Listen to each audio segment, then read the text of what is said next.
аз да предупредя първо някои хора да знаете. Тук рибите... Който е, бе? Не може да очакваме огромни риби.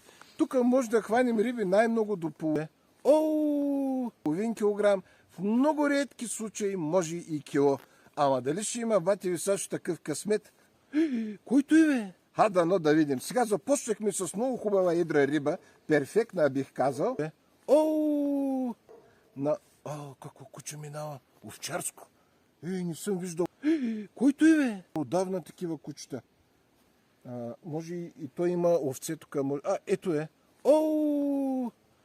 Който е, бе? Магари! Какво прави той магари, бе? Какво правиш, бе, младеж? Марчо! Какво правиш, бе? И кучето се разлай и магари. Чакай да пусна рибата. Сега ще пуснем рибата, за да може... Да е ба. Магарито... Да е ба. Едри риби. Ето я. Замина си. И да видим магарито. Някой вика.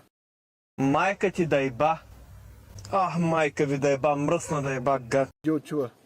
Ма то се и отвързало явно и чуна като говорим и веднага дойде Марко. Майка ти да е ба. Така да оставим, приятели, магарито да си продължим с хубавия риболов.